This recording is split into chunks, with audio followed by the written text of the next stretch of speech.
آمين. الصلاة الصلاة والسلام على أشرف الأنبياء والمرسلين وآله وصحبه أجمعين.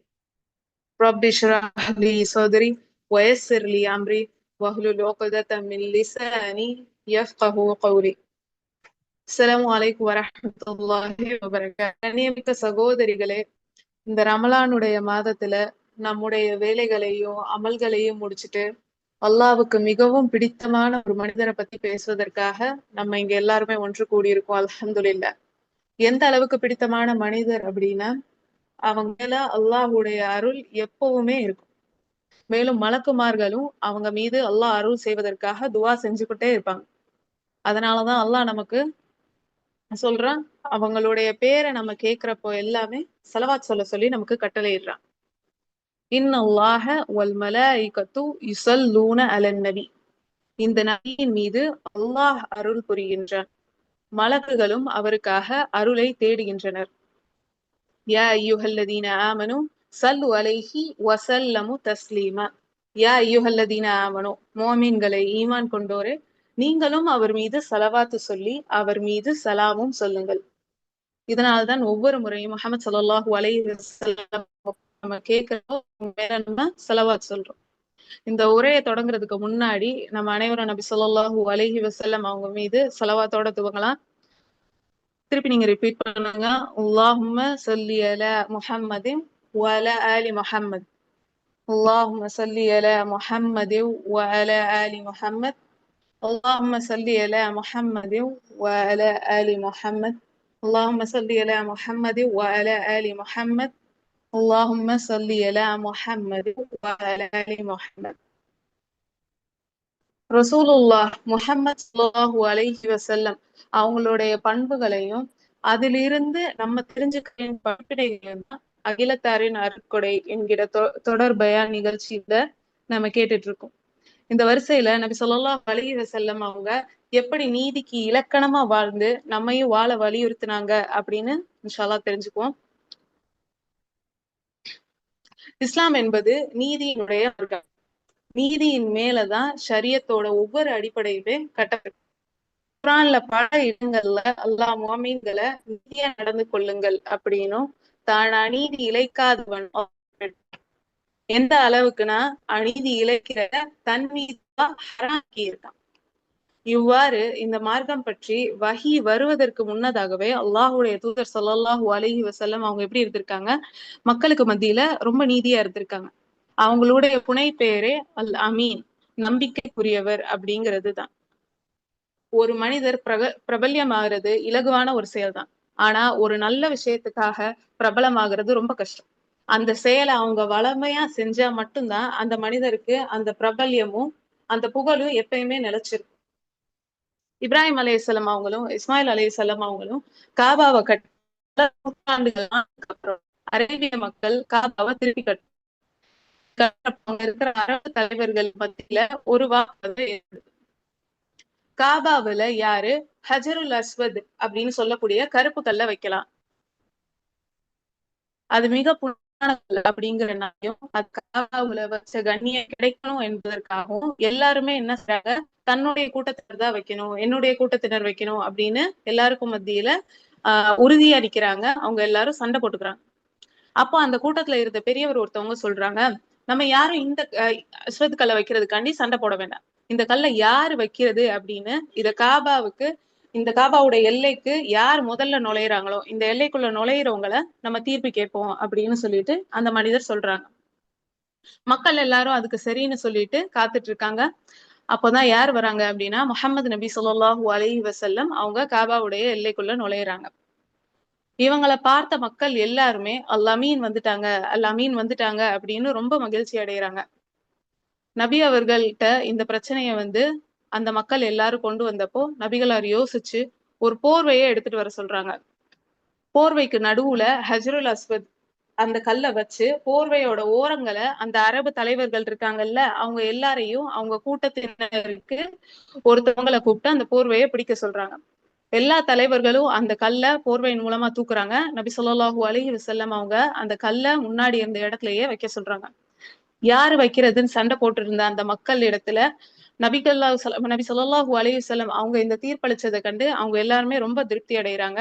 அவங்கள பார்த்தோனே ஏற்பட்ட மகிழ்ச்சிக்கும் இந்த திருப்திக்கும் காரணம் என்னன்னா, நபி ஸல்லல்லாஹு அலைஹி வஸல்லம் அவர்கள் இயல்பாகவே உண்மை பேசுபவராகவும் அமானிதத்தை பாதுகாப்பவராகவும் இருந்திருக்காங்க. நீதியான தீர்ப்புகளை வழங்குவாங்க அப்படின்னு மக்களுடைய நம்பிக்கையை பெற்றிருந்தாங்க. மக்களுக்கு மத்தியில இஸ்லாத்தை பத்தி வெளிப்படையா அறிவிக்கிறப்போ நபி ஸல்லல்லாஹு அலைஹி வஸல்லம் அவங்க சஃபா மலையில ஏறி நின்னு மக்களை பார்த்து கூப்பிடுறாங்க. கூப்பிட்டு நபி ஸல்லல்லாஹு அலைஹி வஸல்லம் என்ன சொல்றாங்க அப்படின்னா, மக்களே, இப்போ இந்த மலைக்கு பின்னாடி ஒரு பெரிய ஆயுதத்தோட உங்களை தாக்குறதுக்காண்டி காத்துட்டு இருக்காங்க அப்படின்னு சொன்னா நீங்க என்னோட பேச்சை கேட்பீங்களா? நான் சொல்றதை நீங்க நம்புவீங்களா அப்படின்னு கேக்குறாங்க. அதுக்கு அந்த மக்கள் என்ன சொல்றாங்க அப்படின்னா, எந்த ஒரு மறுபேச்சுமே இல்லாம நீங்க எப்பவுமே உண்மையாதான் இருந்திருக்கீங்க, அதனால நாங்க நம்புவோம் அப்படின்னு சொல்றாங்க.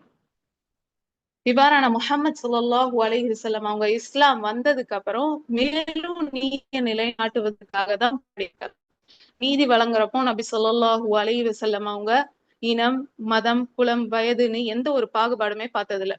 சமூகத்துல நடக்கிற பிரச்சனைகளுக்கு அடிப்படையாக இருப்பதே சரியாக நீதி வழங்கப்படாததுதான். தலைவர்கள் நீதமா நடந்துட்டாங்க அப்படின்னா இதுவரைக்கும் நடக்கக்கூடிய பல போர்கள் ஆரம்பமே ஆகியிருக்காது. மதீனாவுல இஸ்லாமிய தலைவரா நபி ஸல்லல்லாஹு அலைஹி வஸல்லம் அவங்க இருந்தப்போ ஒரு சம்பவம் நடக்குது. என்னது அப்படின்னா, தோமா இப்னு உபைரிக் அப்படிங்கிற சஹாபி போர்ல நபி ஸல்லல்லாஹு அலைஹி வஸல்லம் போருக்காண்டி மக்களை அழைக்கிறாங்க. அந்த போர்ல கலந்து கொள்வதற்காக ஒரு கேடயம் இருக்கு இல்லையா, அதை திருடிடுறாங்க. அவங்க ஒரு சஹாபி, ஒரு முஸ்லிமா இருக்காங்க. போர்ல கலந்து கொள்ளணும், தானும் ஜிஹாத் செய்யணும் அப்படிங்கிற ஆசையில அந்த மனிதர் என்ன பண்ணிடுறாங்க அப்படின்னா ஒரு கேடயத்தை திருடிடுறாங்க.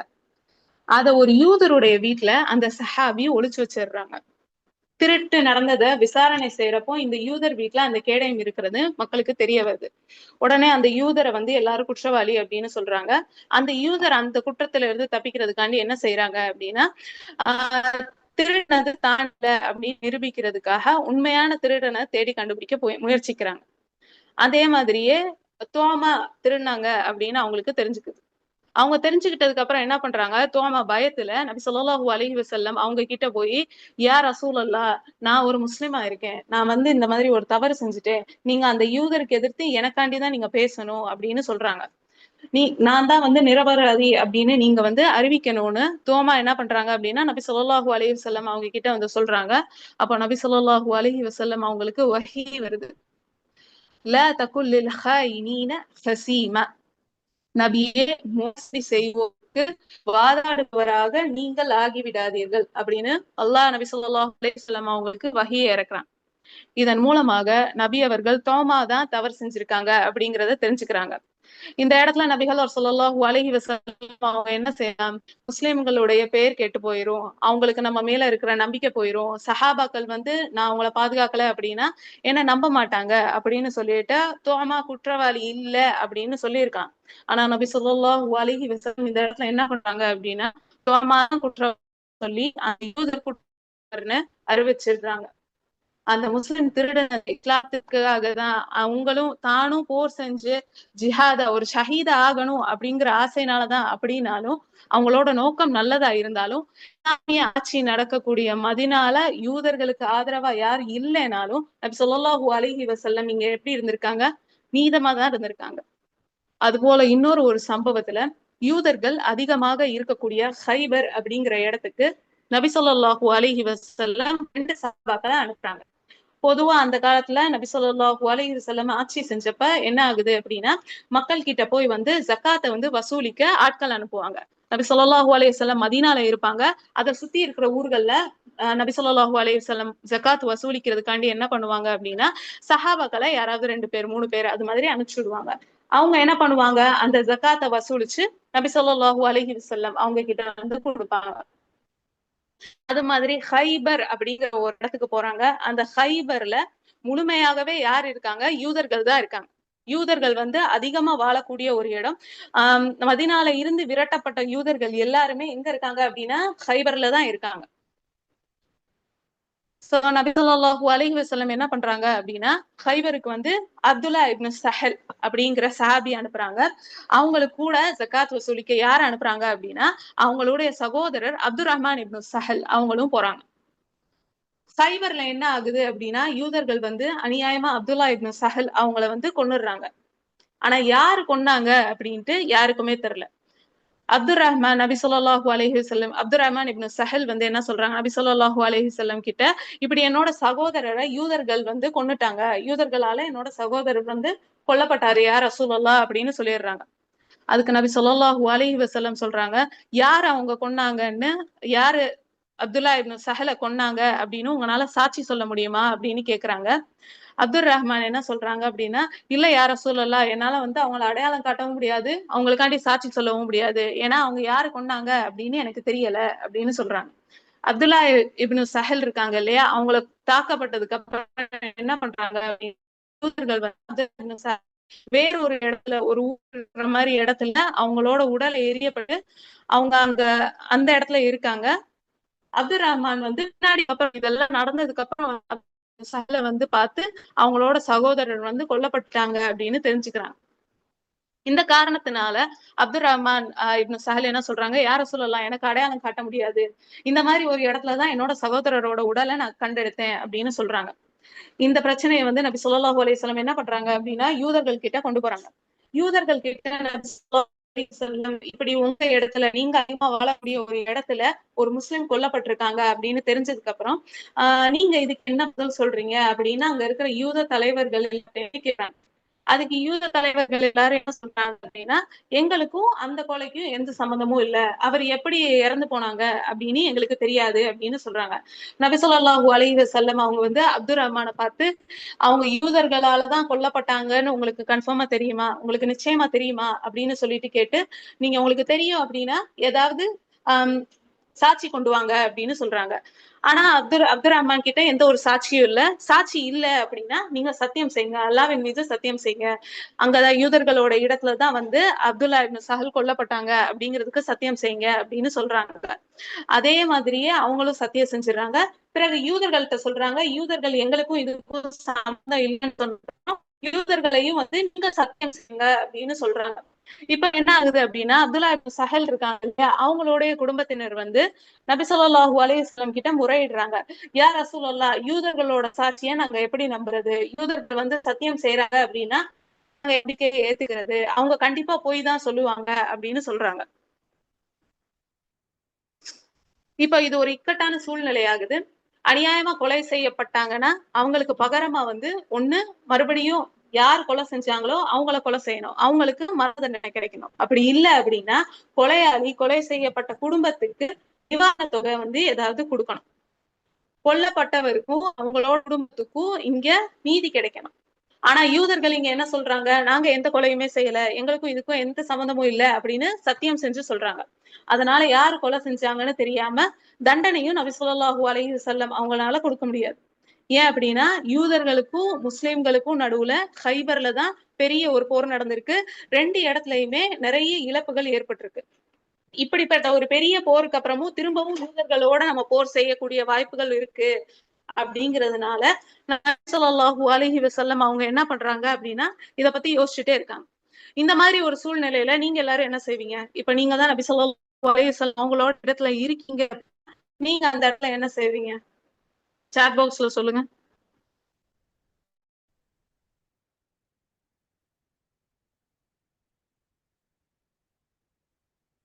2 பேர் உங்கள்ட்ட வந்து முறையிடுறாங்க.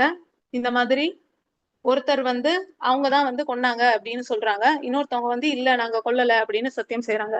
நீங்க இந்த மாதிரி இடத்துல என்ன செய்வீங்க?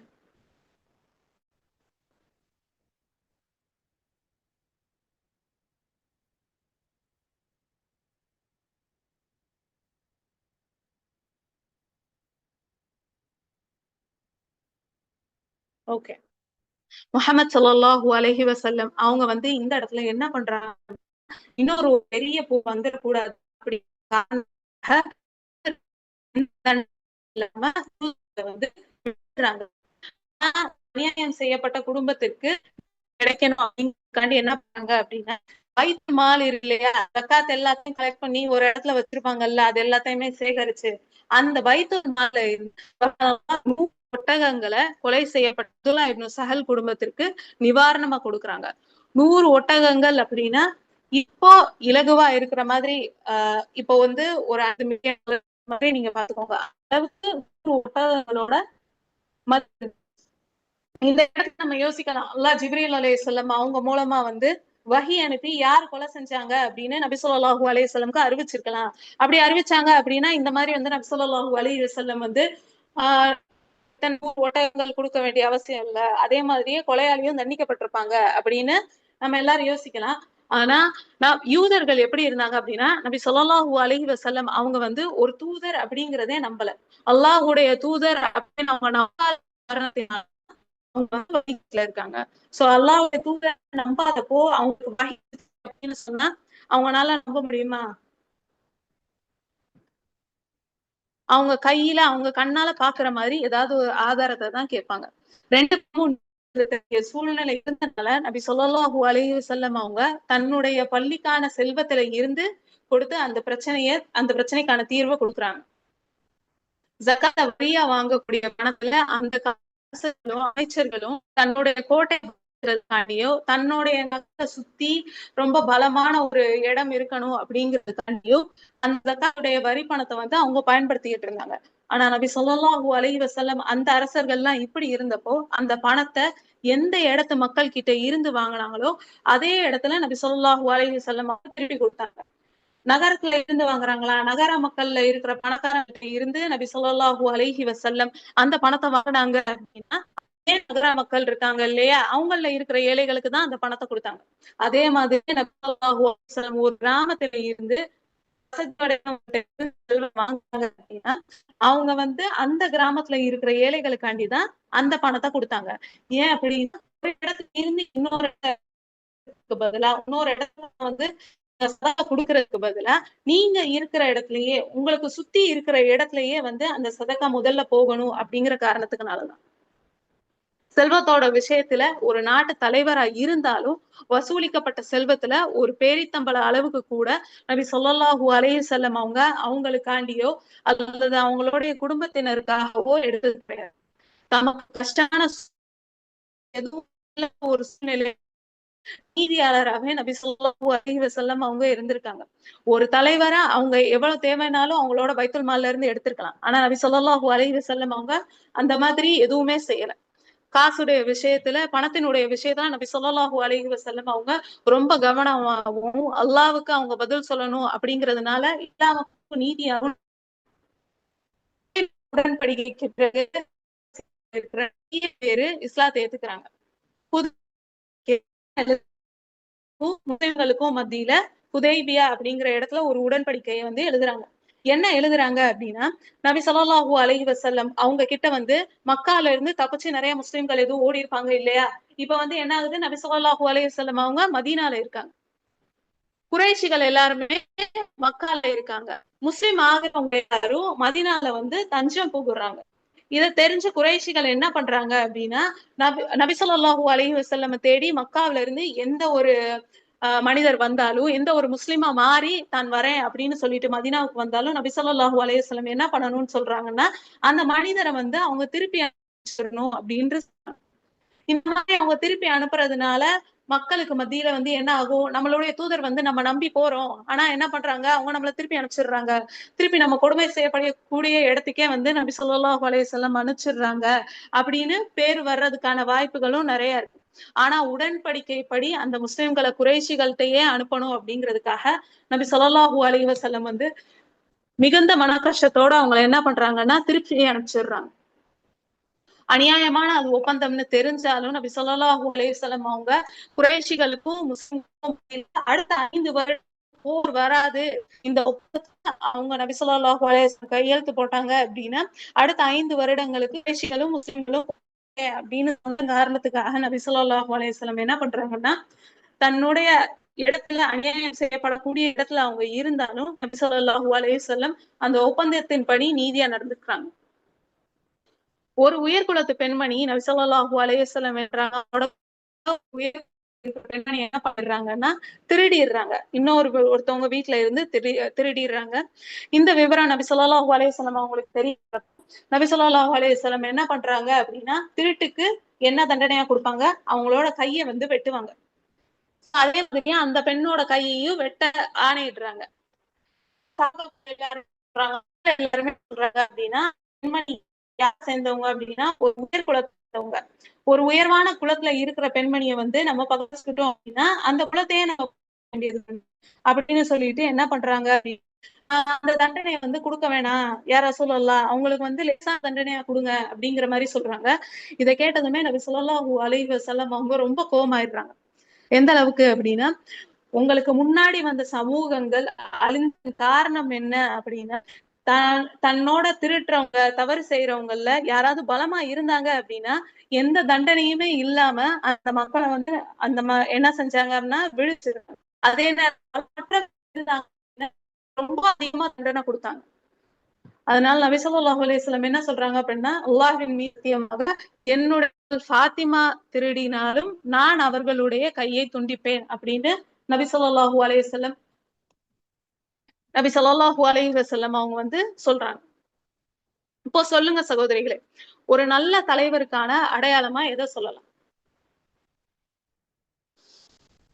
ஒரு நல்ல தலைவருக்கான அடையாளம் இதுதான், இப்படி இருந்தாங்க அப்படின்னா அவங்க நல்ல தலைவர், அவங்க நீதியாளர் அப்படின்னு நம்ம எதை சொல்லலாம்?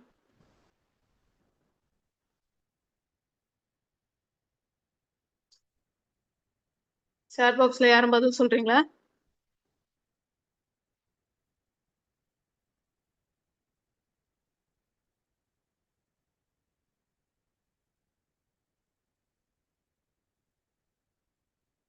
உண்மையாளர்களா இருக்கிறது. ஓகே. வேற? ஒரே மாதிரி எல்லாரையும் பார்க்கணும். ஓகே. வேற?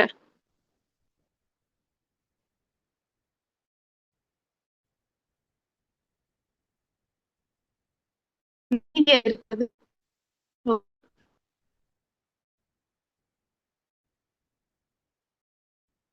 நீதியா இருக்கிறது, தேவை அறிந்து செயல்படுறது, நேர்மையா இருக்கிறது. ஒரு நல்ல தலை அப்படிங்கிறதுக்காக முக்கியமான அடையாளம் என்னது அப்படின்னா, தவறு தன் மீது இருந்தாலும் நீதி செலுத்த யார் அவங்கதான் உண்மையான ஒரு தவறு செஞ்சிருந்தாலும் தன்னிடத்துல அந்த தண்டனைய அவங்க வந்து கொடுத்தாதான் அவங்க வந்து உண்மையான தலைவரா இருக்க முடியும். தன்னிடத்துல அந்த தண்டனையில இருந்து விடுபடுற சூழல் இருந்தாலும் நீதிக்காக அதை ஏற்றுக்கொண்டு நான் அவங்களுடைய தலைமையில அநீதம் ஏற்றுக்கொண்டாங்க அப்படின்னா அவங்களுடைய தலைமையில அநீதம் இருக்கிறதுக்கு வாய்ப்புகள் இல்லை இன்ஷா அல்லாஹ். சில நேரங்கள்ல மிக சிறந்த தலைவர்கள்னு கருதப்படுற பலர் தன் மீது இருக்கிற தவறு கொண்டு வர முடியாது. பத்ரு போறப்ப அவங்க அவங்களோட சரிப்படுத்திட்டு இருக்கிறப்போ என்ன பண்றாங்க அப்படின்னா அவங்களோட கையில வந்து ஒரு தடி இருக்கு. அது நபி ஸல்லல்லாஹு அலைஹி வஸல்லம் அவங்க எப்பயுமே கையில வச்சிருக்கிற ஒரு தடி. அந்த தடியின் மூலம் நபி ஸல்லல்லாஹு அலைஹி வஸல்லம் என்ன பண்றாங்க, அந்த வரிசைகளை வந்து சரி செஞ்சுட்டு இருக்காங்க. அப்படி சரி செய்யல அந்த வரிசையில தவறா நிக்கிற ஒரு மனிதர், ஒரு சஹாபி யாரு அப்படின்னா சவாத் இப்னு வசியா அப்படிங்கிற சஹாபி என்ன பண்றாங்க அப்படின்னா அவங்களோட வரிசையில இருந்து கொஞ்சம் தள்ளி நிக்கிறாங்க. அதனால நபி ஸல்லல்லாஹு அலைஹி வஸல்லம் அவங்க என்ன பண்றாங்கன்னா அவங்களோட தடியால வந்து அந்த சஹாபியை வந்து பின்னாடி தள்ளுறாங்க. பின்னாடி தள்ளுறப்போ என்ன ஆகுது, அந்த தடி வந்து அந்த சஹாபியோட வயிற்றுல பட்டுருது.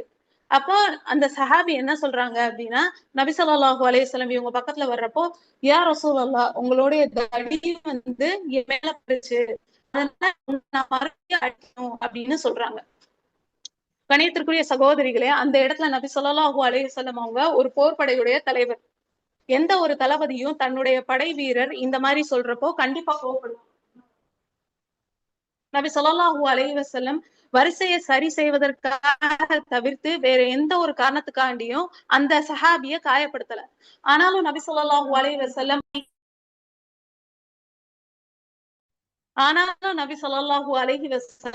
அந்த சஹாபி இப்படி சொன்னதுக்காக என்ன பண்றாங்க அப்படின்னா தடிய கிட்ட கொடுத்து என்ன பண்றாங்கன்னா நீங்க திருப்பி அடிங்க அப்படின்னு நபி ஸல்லல்லாஹு அலைஹி வஸல்லம் சொல்றாங்க.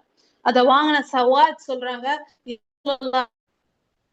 நம்ம எல்லாருமே ஒரு போருக்கு போறோம், அந்த போர்ல வந்து நான் மரணிக்கிறதுக்கான வாய்ப்புகளும் ஒரு ஷஹீத் ஆகிறதுக்கான வாய்ப்புகள் நிறைய இருக்கு. அதனால நான் கடைசியா செஞ்ச செயல் உங்களோட நெருக்கம் இருக்கணும் அப்படிங்கிறதுக்காண்டிதான் நான் இப்படி சொன்னேன் யார சொல்லலாம் அப்படின்னு சொல்லிட்டு நபி அவர்களை அந்த சஹாபி கட்டி வச்சுக்காங்க.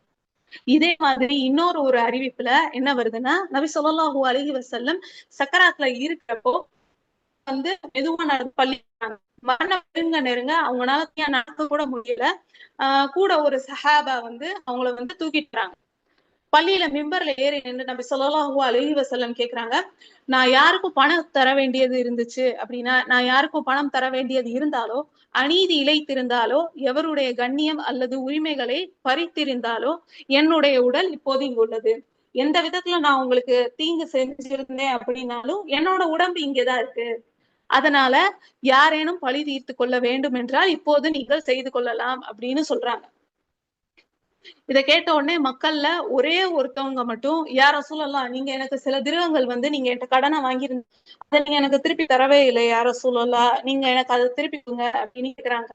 உடனே நபி ஸல்லல்லாஹு அலைஹி வஸல்லம் என்ன பண்றாங்கன்னா, "அது எத்தன திர்ஹம்?" அப்படின்னு கேட்டு சஹாபாக்கள குடுக்க சொல்றாங்க. இந்த இடத்துல என்ன ஆகுது அப்படின்னா, நபி ஸல்லல்லாஹு அலைஹி வஸல்லம் இப்படி பள்ளி மீது ஏறி நின்று, "இங்க போங்க, இங்க போய் வந்து மக்கள் கிட்ட சொல்லி அவங்கள கூப்பிட்டு வாங்க. நான் இப்படி சொன்னேன் அப்படின்னு சொல்லுங்க" அப்படின்னோனே, அனஸ் ரலியல்லாஹு அன்ஹு என்ன பண்றாங்க, மக்கள் கிட்ட அறிவிக்கிறதுக்காண்டி போறாங்க. அப்படி போய்க்கிட்டு இருக்கிறப்போ என்ன ஆகுது அப்படின்னா, மேல சொன்ன சவாத் இருக்காங்க இல்லையா? சவாத் இப்னு வஸியா. அந்த சஹாபி வந்து இந்த அறிவிப்ப கேட்டு நபி ஸல்லல்லாஹு அலைஹி வஸல்லம் அவங்கள பார்க்க பள்ளிக்கு வராங்க. அந்த பள்ளிக்கு வந்து என்ன சொல்றாங்கன்னா, "யா ரசூலல்லாஹ், நீங்க ஒரு தடவ என்னோட என்னோட வயிற்று இருக்கு இல்லையா? வயிற்று பகுதியில வந்து உங்களோட தடியால நீங்க என்ன அடிச்சீங்க. நான் அதற்கு அப்படின்னு சொல்றாங்க. இது கேட்ட நபி ஸல்லல்லாஹு அலைஹி வஸல்லம் என்ன சொல்றாங்க அப்படின்னா, பிலால் ரலியல்லாஹு அன்ஹு அவங்கள கூப்பிட்டு, அதே தடிய போய் என்னோட வீட்ல இருந்து எடுத்துட்டு வாங்க அப்படின்னு நபி ஸல்லல்லாஹு அலைஹி வஸல்லம் சொல்றாங்க. அவங்க வீட்ல இப்ப யார் இருக்காங்க அப்படின்னா, ஃபாத்திமா ரலியல்லாஹு அன்ஹா இருக்காங்க. ஃபாத்திமா ரலியல்லாஹு அன்ஹா கிட்ட போய் பிலால் ரலியல்லாஹு அன்ஹு என்ன சொல்றாங்க, இப்படி ரசூலுல்லாஹ் வந்து அவங்களோட தடி அவங்க வழக்கமா உபயோகிக்கிற வாங்கிட்டு வர சொல்லி சொல்றாங்க அப்படின்னு சொல்றாங்க. எதுக்கு அப்படின்னு கேட்டோனே, இப்படி ஒரு சஹாபி வந்து நபி ஸல்லல்லாஹு அலைஹி வஸல்லம் என்ன அடிச்சுட்டாங்க. அதுக்கு பழி தீர்க்கிறதுக்காண்டி வந்திருக்கேன்னு சொன்னனால நபி ஸல்லல்லாஹு அலைஹி வஸல்லம் அவங்க இத கேட்கறாங்க அப்படின்னு கேட்ட உடனே, ஃபாத்திமா ரலியல்லாஹு அன்ஹா ரொம்ப அதிகமா அழுகுறாங்க.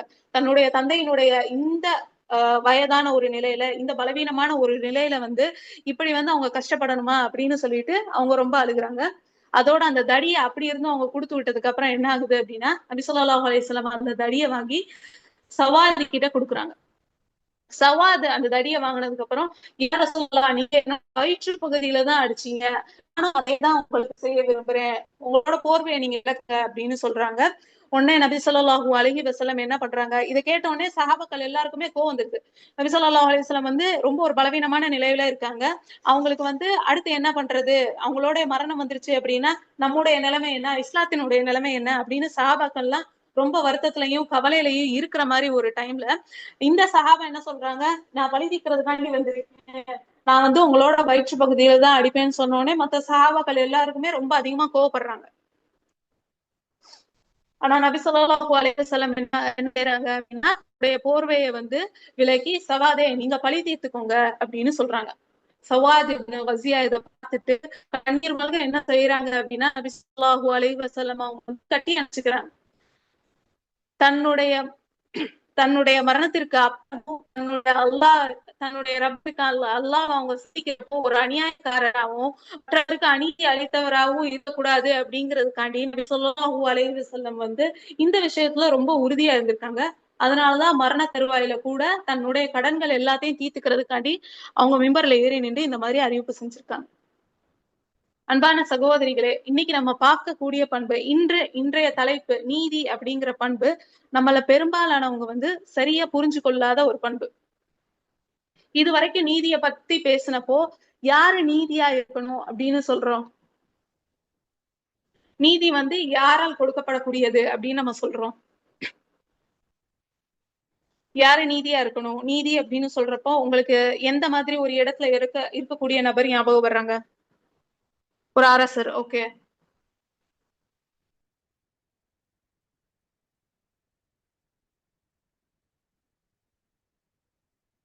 வேற? தலைவர். வேற? நீதி அப்படின்னு நம்ம புரிஞ்சு வைக்கிறது அப்படின்னா, நீதி வந்து யாரு கொடுக்கணும்? அப்படின்னா ஒரு ஆட்சியாளர் நீதியா இருக்கணும், இல்லைன்னா ஒரு அமைச்சர் நீதியா இருக்கணும், ஆளுமை செய்யற இடத்துல இருக்கக்கூடிய ஒரு மனிதர் நீதியா இருக்கணும் அப்படின்னு தான் நம்ம யோசிக்கிறோம். ஆனால் நீதிக்கு பல பரிமாணங்கள் இருக்கு. ஒரு தலைவர் மட்டும் நீதியா இருக்கிறது நீதி கிடையாது. நீதி அப்படிங்கிறது ஒரு தலைவருக்கு இருக்க வேண்டிய பண்பு மட்டும் கிடையாது. ஒவ்வொரு மனிதருக்கும் இருக்க வேண்டிய ஒரு பண்பு. முதல்ல ஒரு மனிதர் யாருக்கு நீதி செய்ய வேண்டும்? ஒரு மனிதர் முதல்ல வந்து யாருக்கு நீதியா இருக்கணும்?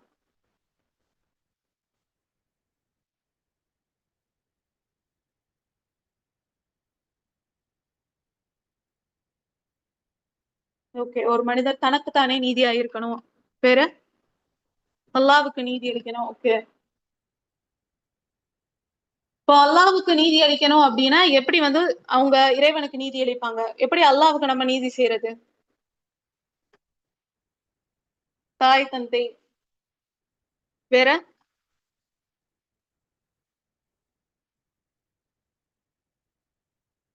முதல்ல ஒரு மனிதர் யாருக்கு நீதி செய்யணும் அப்படின்னா தன்னுடைய ரப்பு அல்லாவுக்கு நீதியா இருக்கணும். எப்படி அல்லாவுக்கு நம்ம நீதியா இருக்கிறது?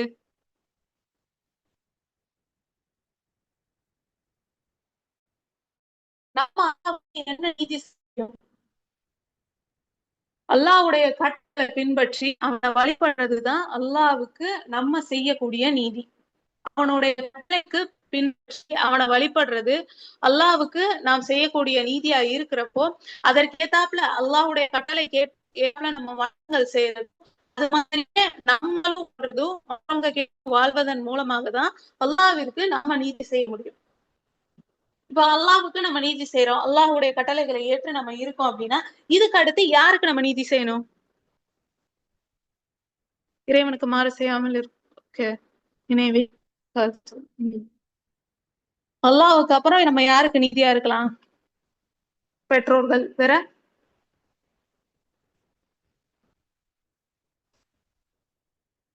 ஏற்கனவே ஒரு பதில் வந்துருச்சு.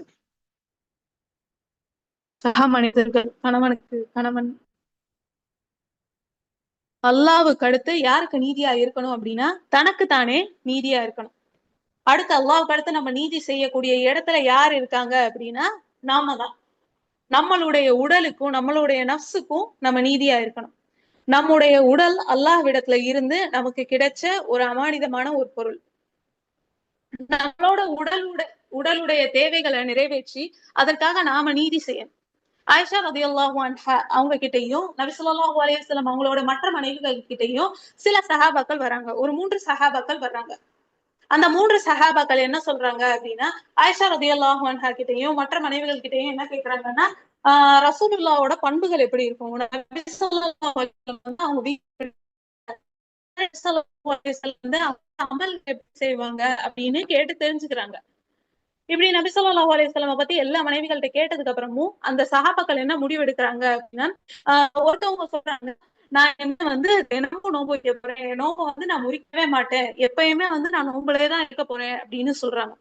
இன்னொரு சஹாபா சொல்றாங்க, நான் இனிமே தினமும் தினமும் இரவு முழுவதும் நின்று தொழுக போறேன். அல்லாஹ்வை வணங்கிட்டே இருக்க போறேன். வேற எந்த ஒரு விஷயமே செய்ய மாட்டேன். இரவு முழுக்க அல்லாஹ்வுடைய வணக்கத்துல தான் இருக்க போறேன் அப்படின்னு இன்னொருத்தவங்க வந்து நான் பெண்களின் பக்கமே போக மாட்டேன். இந்த ஹலாலா இருந்தாலும் திருமணமே நான் செஞ்சுக்க மாட்டேன் அப்படின்னு சொல்றாங்க. இந்த மாதிரி மனிதர்கள்லாம் வந்து இப்படி சொல்றாங்க அப்படின்னு சொல்லிட்டு நபி ஸல்லல்லாஹு அலைஹி வஸல்லம் அவங்களோட காதுக்கு வருது. அப்ப நபி ஸல்லல்லாஹு அலைஹி வஸல்லம் அந்த மனிதர்களை பார்த்து வந்து இந்த மாதிரி வந்து நான் வந்து தொழுதுட்டே தான் இருப்பேன். இரவு முழுக்க தொழுவேன், நோன்பு வைப்பேன், திருமணமே செஞ்ச மாட்டேன் அப்படின்னு சொல்ற மனிதர்கள் அப்படின்னு கேக்குறாங்க. அதுக்கு அந்த சஹாபாக்கள்லாம் ஆமா அப்படின்னு சொன்னோனே நபி ஸல்லல்லாஹு அலைஹி வஸல்லம் சொல்றாங்க, உங்களை விட அல்லாஹ்விடத்துல அதிகமா எனக்கு தான் தக்வா இருக்கு. ஆனாலும் நபி ஸல்லல்லாஹு அலைஹி வஸல்லம் என்ன சொல்றாங்க அப்படின்னா, சில நேரங்கள்ல நான் நோன்பு வைக்கிறேன். சில நாட்கள் நோன்பு வைக்கிறேன். ஒரு நாள் நோன்பு வைக்கிறேன், ஒரு நாள் நோன்பு விடுறேன். ஒரு நாள் திருப்பி நோன்பு வைக்கிறேன், ஒரு நாள் திருப்பி நோன்பு விடுறேன். சில நேரங்கள்ல வந்து ஆ இரவுல ஒரே ஒரு பகுதி மட்டும் நான் தொழுகிறேன். மற்ற நேரம் ஒரு பகுதி வந்து நான் தூங்குறேன் அப்படின்னு நபி ஸல்லல்லாஹு அலைஹி வஸல்லம் சொல்றாங்க. இன்னொரு பகுதியில வந்து என்னோட மற்ற வேலைகளை நான் செய்றேன் அப்படின்னு சொல்றாங்க. பெண்கள நான் திருமணம் செய்யவும் செய்றேன் அப்படின்னு சொன்னதுக்கு அப்புறம் அந்த சஹாபாக்கள் சொல்றாங்க, யார் ஒருவன் நம்மை பின்பற்றவில்லையோ அவர் நம்மை சார்ந்தவர் அல்ல அப்படின்னு அந்த சஹாபாக்கள் நபி ஸல்லல்லாஹு அலைஹி வஸல்லம் என்ன பண்றாங்க அப்படின்னா அனுப்பிச்சிடுறாங்க. பசி, தூக்கம், மேல மற்ற உலக இன்பங்கள் எல்லாமே அல்லாஹ் ஹலாலாக்கி எதுக்கு கொடுத்திருக்கான் அப்படின்னா, அந்த அவனுடைய படைப்புகளுக்கு இன்னென்ன தேவைகள் இருக்கும். இதெல்லாம் வந்து தேவைகள் அப்படின்னு அல்லாஹ் அறிஞ்சனாலதான் அந்த விஷயங்கள் எல்லாத்தையுமே வந்து அல்லாஹ் ஹலாலாக்கி கொடுத்திருக்கான். இப்போ பசி, தாகம் இந்த மாதிரி விஷயங்கள், தூக்கம் இந்த மாதிரி விஷயங்கள்லாம் நமக்கு மனிதர்களா நம்ம வாழ்றதுக்கு நல்லபடியா வாழ்றதுக்கு தேவை அப்படிங்கறனாலதான் அல்லாஹ் வந்து இந்த மாதிரி விஷயங்கள் எந்த கட்டுப்பாடும் நம்மள செய்ய சொல்லி விட்டுருக்கான். அதனாலதான் நபி ஸல்லல்லாஹு அலைஹி வஸல்லம் அவங்க சொல்றாங்க, தன்னுடைய உடலுக்கான தேவையை நிறைவேற்றாதவங்க நம்ம அல்ல அப்படின்னு சொல்றாங்க. யார் ஒருவர் வந்து இந்த விஷயங்கள் எல்லாத்தையும் பசி, தூக்கம், மற்ற உணர்வுகள் எல்லாத்தையும் நிராகரிக்கிறாங்களோ அவங்க வந்து நம்ம மார்க்கத்திலேயே இல்ல அப்படின்னு நபி ஸல்லல்லாஹு அலைஹி வஸல்லம் என்ன பண்றாங்க, விலக்கி வைக்கிறாங்க. இதுக்கு அடுத்து நம்ம யாரு நீதி செலுத்தணும்? யாருக்கு நம்ம நீதி செலுத்தலாம்?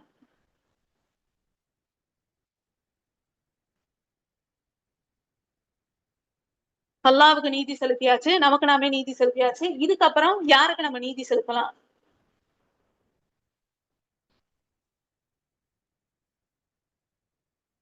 ஏற்கனவே நிறைய பேர் இதுக்கு பதில் சொல்லியிருக்கீங்க.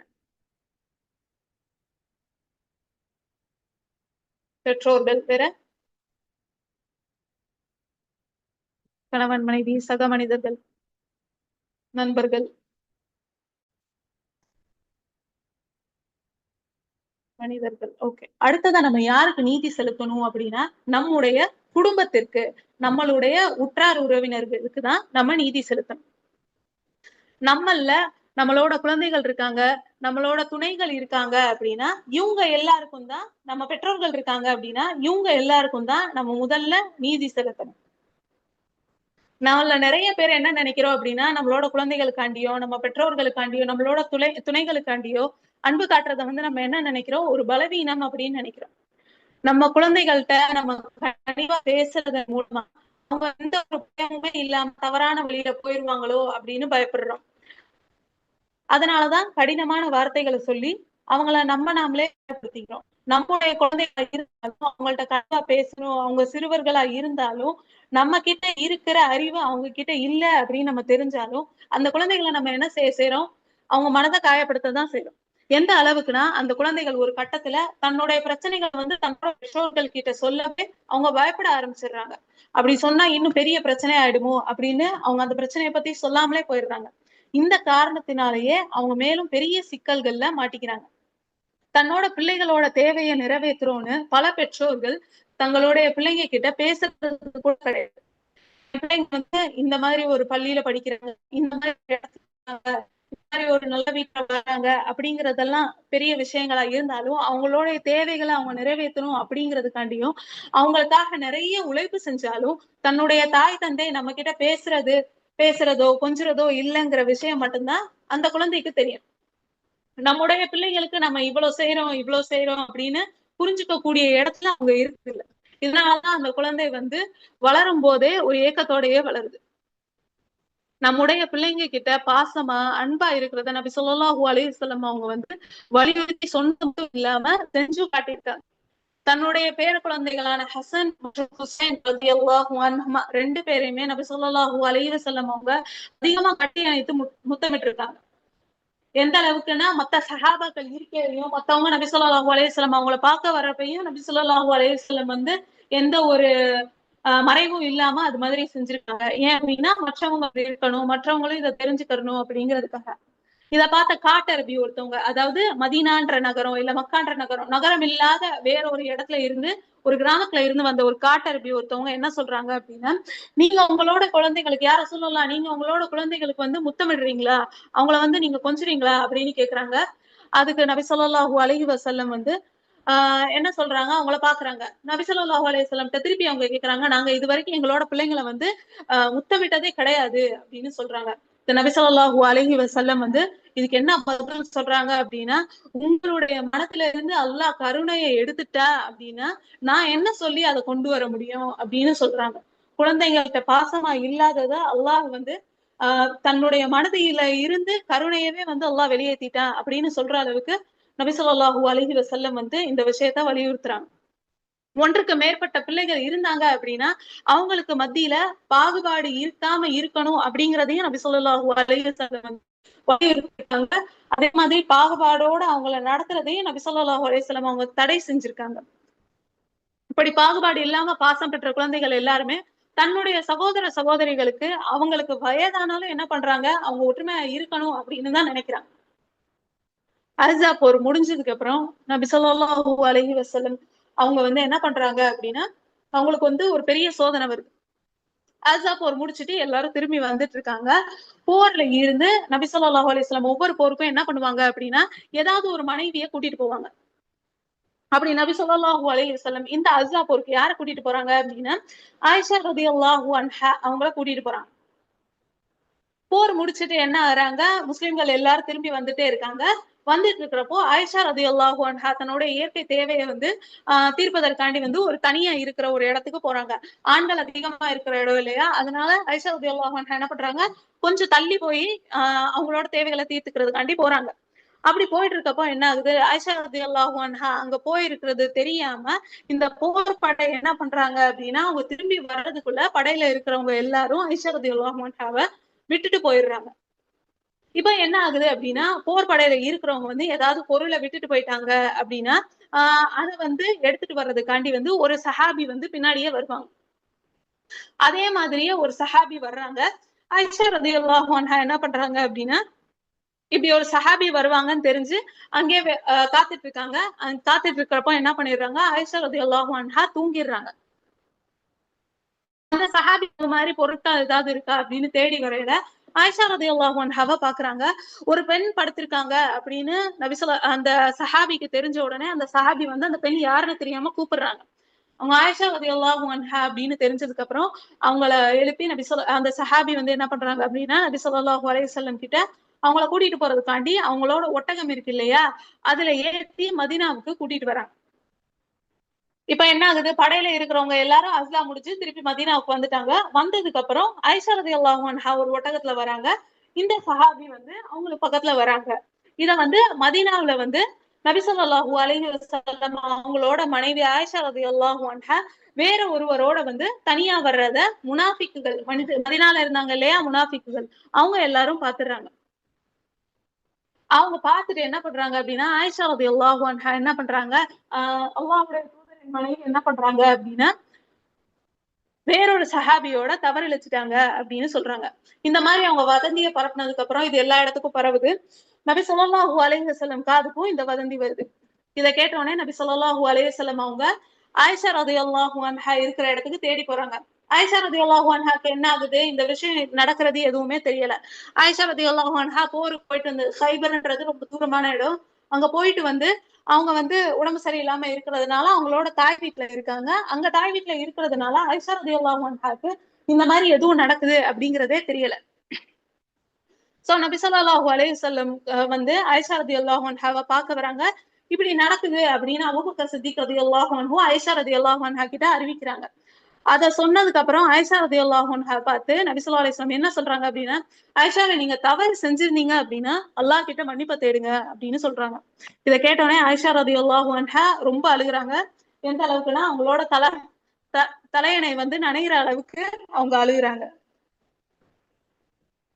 சுபஹானல்லாஹ் சகோதரிகளே, இங்க நபி ஸல்லல்லாஹு அலைஹி வஸல்லம் அவங்க எந்த மாதிரி நடந்துக்கிறாங்க அப்படிங்கறத தன்னுடைய மனைவி செய்யற சிறிய ஒரு தவறையே வந்து நிறைய கணவர்கள் என்ன பண்றாங்க அப்படின்னா அதற்காக அவங்கள தகாத வார்த்தைகளால திட்டுறதுனாலையும் அடிக்கிறனாலையும் இப்படிப்பட்ட கணவர்களுக்கு மத்தியில நபி ஸல்லல்லாஹு அலைஹி வஸல்லம் தன் மனைவி வந்து ஜினால விழுந்துட்டாங்க அப்படின்னு தெரிஞ்சதுக்கு அப்புறமோ அது வதந்தியா இருக்கோ உண்மையா இருக்கோ எதுவும் நபி ஸல்லல்லாஹு அலைஹி வஸல்லம் தெரியலனாலும் என்ன பண்றாங்க அப்படின்னா எந்த ஒரு கடினமான வார்த்தைகளாலையும் ஆயிஷா ரலியல்லாஹு அன்ஹாவை திட்டாம நீங்க தவறு செஞ்சிருக்கீங்க அப்படின்னு ஆயிஷா ரலியல்லாஹு அன்ஹாவை வந்து கடுமையா விமர்சிக்காம நபி ஸல்லல்லாஹு அலைஹி வஸல்லம் என்ன சொல்றாங்க, அல்லாஹ்விடத்துல நீங்க தவறு செஞ்சிருந்தீங்க அப்படின்னா அல்லாஹ்விடத்துல வந்து பாவ மன்னிப்பு தேடிக்கோங்க அப்படின்னு சொல்றாங்க. ஒரு மார்க்க தலைவருடைய மனைவி தவறு செஞ்சுட்டாங்க அப்படின்னு தெரிஞ்ச மக்கள் நிறைய தவறா பேசுவாங்களே, இவங்களோட மனைவியே வந்து இப்படி சரியா இல்ல அப்படிங்கிறப்போ இவங்களோட மார்க்கம் எப்படி சரியா இருக்கும், அந்த தலைவர் சரியில்லை, தலைவருடைய குடும்பம் சரியில்லை அப்படின்னு மற்ற மக்கள் பேசினாலும் இந்த மாதிரி சூழ்நிலைகள் இருந்தாலும் நபி ஸல்லல்லாஹு அலைஹி வஸல்லம் அவங்க ஆயிஷா ரலியல்லாஹு அன்ஹா அவங்களுக்கு வந்து எந்த ஒரு விதத்திலயுமே வந்து அநீதமா நடக்கல. இதுக்கப்புறம் என்ன பண்றாங்க அப்படின்னா, ஆயிஷா ரலியல்லாஹு அன்ஹா இப்படி சொல்லிட்டு அவங்க வெளிய வந்துடுறாங்க. வெளிய வந்து ஒரு பள்ளிக்கு வராங்க. அந்த மதீனாவுடைய பள்ளிக்கு மஸ்ஜித் நபவிக்கு வராங்க. வந்து என்ன பண்றாங்க அப்படின்னா, தொழுகை நடத்துறாங்க. எந்த ஒரு விஷயம் நடந்துச்சு அப்படிங்கிற மாதிரியும் இல்லாம தொழுகை நடத்துறாங்க. அவங்க மிகுந்த கவலை இருந்தாலும், அவங்க வந்து சரியான முறையில தொழுதுட்டு, மிம்பர் மேல ஏறி நின்று உரையாற்றுறாங்க.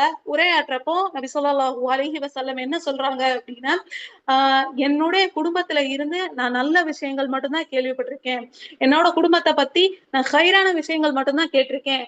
நீங்க வந்து எல்லாரும் இப்படி பேசுறீங்க அப்படின்னு நபி ஸல்லல்லாஹு அலைஹி வஸல்லம் வந்து குற்றம் சாட்டாம, இந்த மாரி சொல்றாங்க, இந்த மாரி நீங்க செய்றீங்க அப்படின்னு மட்டும் சொல்லிட்டு, அந்த இடத்துல இருந்து அவங்க விலகி வந்துடுறாங்க.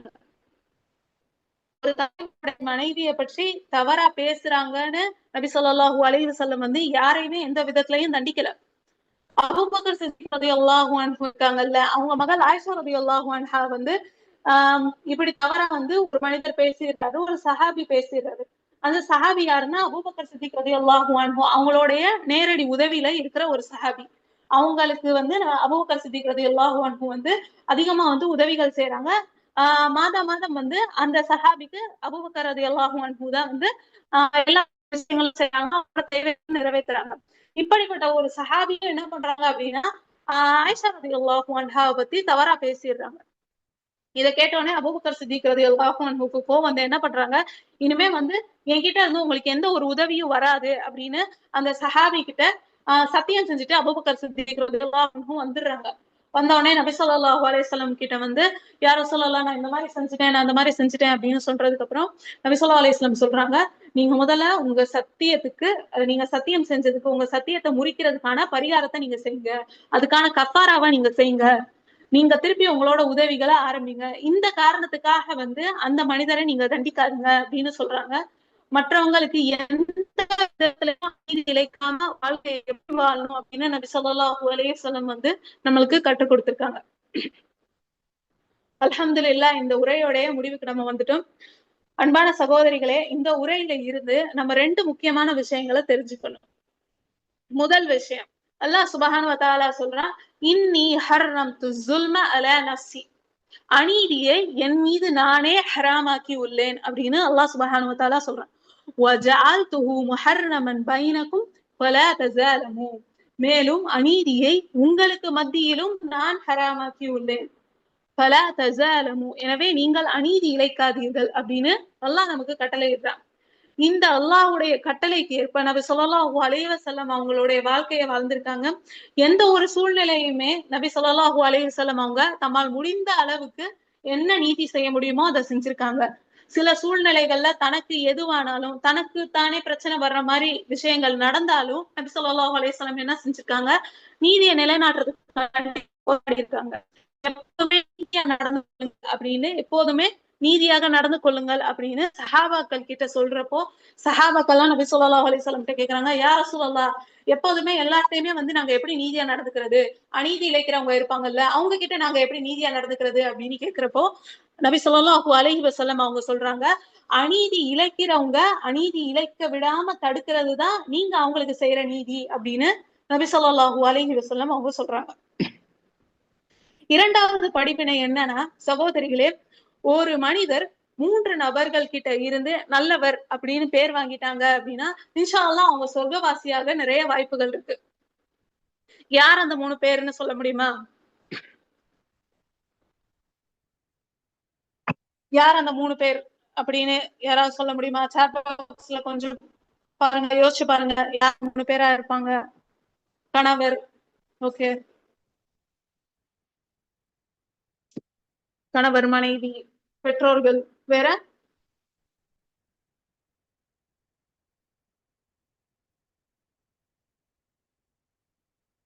குழந்தைகள்.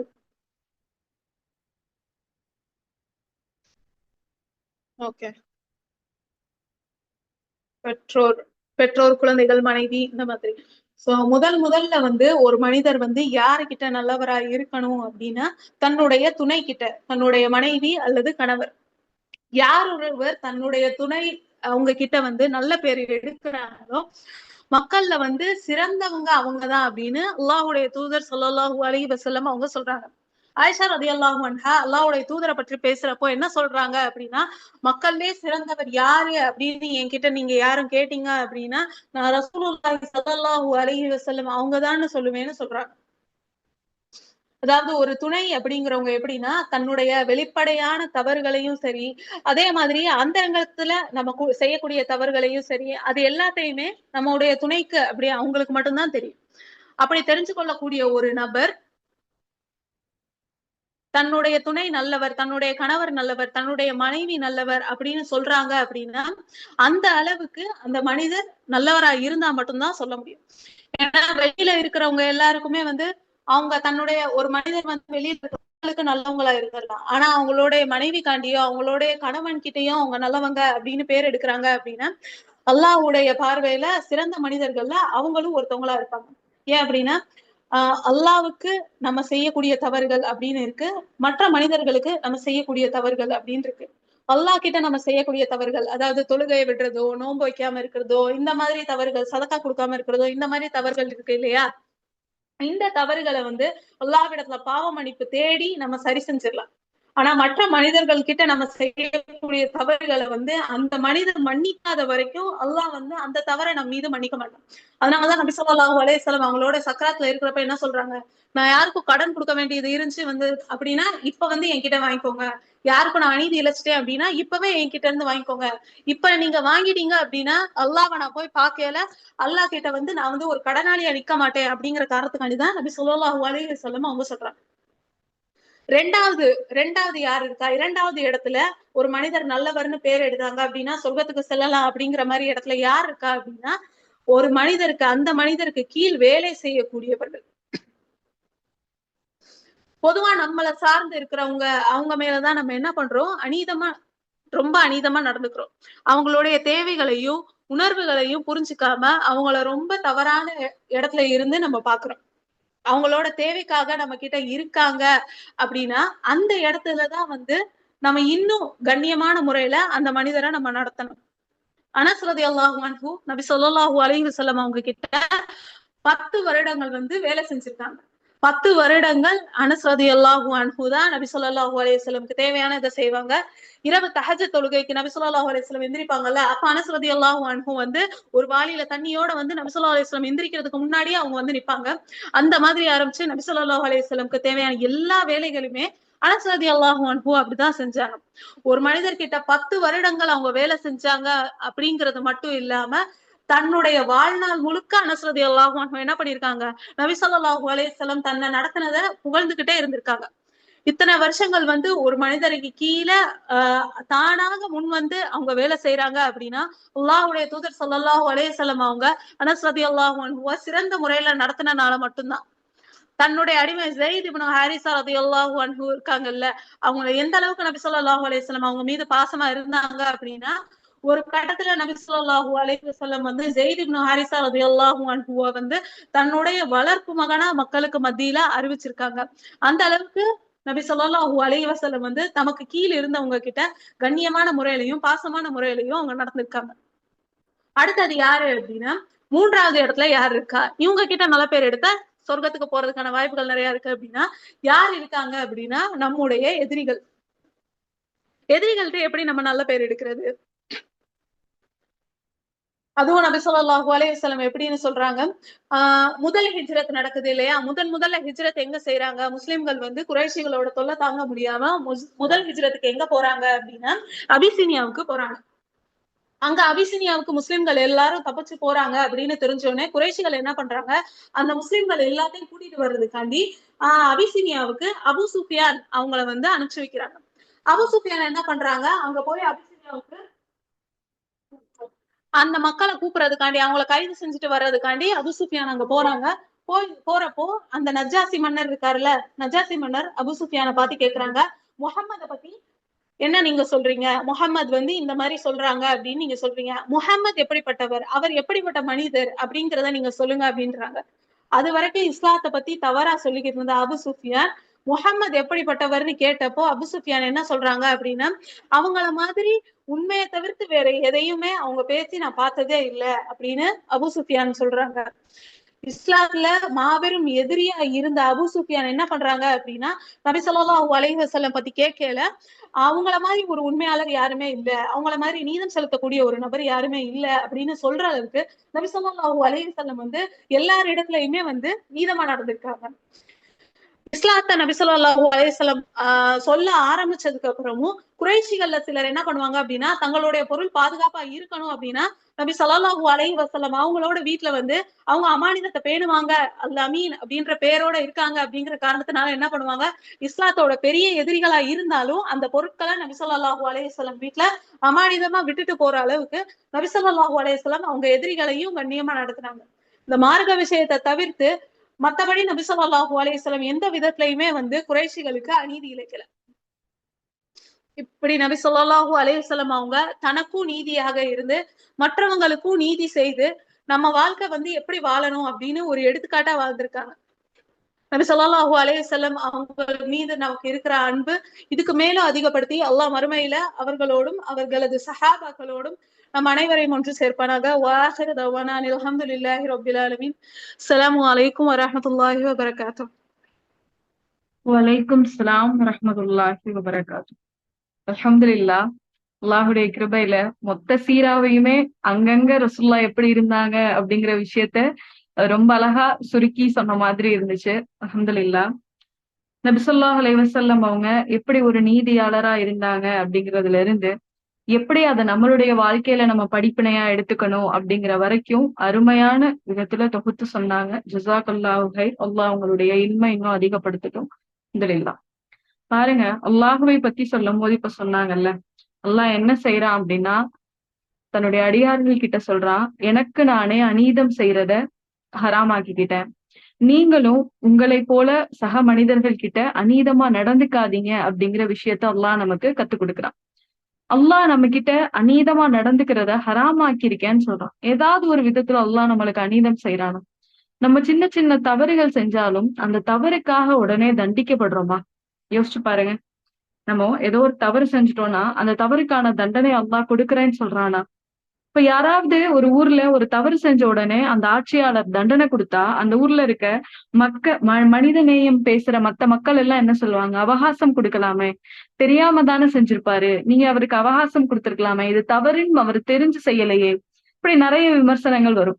அல்லாஹ் இவங்க எல்லாத்தையும் விட நீதியாளன். அதனாலதான் அல்லாஹ் நம்ம ஒரு தவறு செஞ்சா அந்த தவறு செஞ்ச உடனே அதுக்கான பாவத்தை எழுதுறது இல்ல. அதுல இருந்து நம்ம பாவ மன்னிப்பு கேட்கிறோமா அப்படின்னு அல்லாஹ் என்ன செய்யறான்? காத்துட்டு இருக்கான். அந்த காத்திருப்புக்கு பின்பும் நம்ம மன்னிப்பு கேட்கலனாதான் அல்லாஹ் நம்மளுடைய ஏட்ல அந்த தீமைக்கான கணக்கையே எழுதுறான். இந்த அளவுக்கு நம்மளுடைய ரப்பு நீதியாளனா இருக்கான். மறுமையில நாளைக்கு நம்ம அல்லாஹ் முன்னாடி போய் நிக்கும் போது கூட நம்ம ஒரு கடுகளவு நன்மை செஞ்சிருந்தா அதை கூட அல்லாஹ் விடாம அந்த இடை தராசுல கொண்டு வந்து வைப்பான். ஆனா இந்த பூமியில நம்ம எப்படி மனிதர்கள் கிட்ட நடந்துக்கிறோம்? ஒரு விஷயம் தப்பா இருந்தா எல்லாமே அவன் கிட்ட தப்பாதான் இருக்கும். அவனுடைய தவறுகளை மட்டும்தான் நம்ம தூண்டி தூண்டி ஆராய ஆரம்பிப்போம். அவன் கிட்ட ஒரு கடுகளவு நன்மை இருந்தா கூட அது அவன்கிட்ட இருக்க நன்மை அப்படிங்கிறத நம்ம மனசு ஏத்துக்கவே ஏத்துக்காது. என்னதான் அநீதமானவனா இருந்தாலும் அது அந்த விஷயத்துல அவன் செஞ்சது சரிதான் அப்படின்னு நம்ம மனசு ஒத்துக்காது. ஆனா நம்மளுடைய ரப்ப பாருங்க, நம்ம எவ்வளவு பாவங்கள் செஞ்சிருந்தாலும் கடுகளவு நன்மை இருந்தாலும் அதையும் அல்லாஹ் வெளியில கொண்டு வருவானா. இப்படிப்பட்ட நீதியாளர் முன்னாடி நாளைக்கு நம்ம மறுமையில போய் நிக்கும் போது அநீதம் செய்த மக்களா போய் நின்றோம் அப்படின்னா அது நமக்கு எவ்வளவு ஒரு அவமானமான விஷயமா இருக்கு. நம்ம ரப்பு நம்மளை பார்த்து கேட்க மாட்டானா, நான் உன்கிட்ட நீதியா நடந்துகிட்டனே, உன்னுடைய நீதம் எங்க போச்சுன்னு அல்லாஹ் நம்ம கிட்ட கேட்க மாட்டானா? சக மனிதர்களுக்கு நீதமா நடந்துக்கிறதோட பேசிக்கான லைன் என்ன தெரியுமா? எங்க அநீதம் நடந்தாலும் நம்மளுடைய பார்வைக்கு உட்பட்டு எங்க அநீதம் நடந்தாலும் இது தவறுன்னு அல்லாஹ்வுக்கு அஞ்சி சொல்றதுதான் நீதத்துடைய முதல் படி. அந்த முதல் படியே நம்மள எத்தனை பேர் ஏறுறதுக்கு தயங்குறோம்?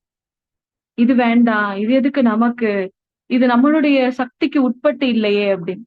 பெரிய பெரிய விஷயங்கள்ல நம்ம ஒதுங்கி இருக்கலாம். ஆனா சில நேரங்கள்ல நம்மளுடைய சக்திக்கு உட்பட்ட விஷயத்துல கூட இதுதான் நியாயம், இங்க அநீதம் நடக்குது அப்படின்றத நம்ம வாய் திறந்து சொல்றது கிடையாது. குடும்பங்கள்ல ஆரம்பிச்சு நம்ம வேலை செய்யற நிறுவனங்கள் உட்பட இது ஏன் நமக்குன்னு ஒதுங்கிடுறோம்?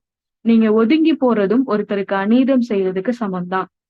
ஒரு இடத்துல இதுதான் சரி அப்படிங்கிற கருத்தை, இதுதான் நியாயம், இதுதான் இங்க நடந்தது, இதுதான் உண்மை அப்படிங்கறத நம்ம சொல்லாம ஒதுங்கி போறதும் நம்ம அநீதம் செய்யறதுக்கு சமம்.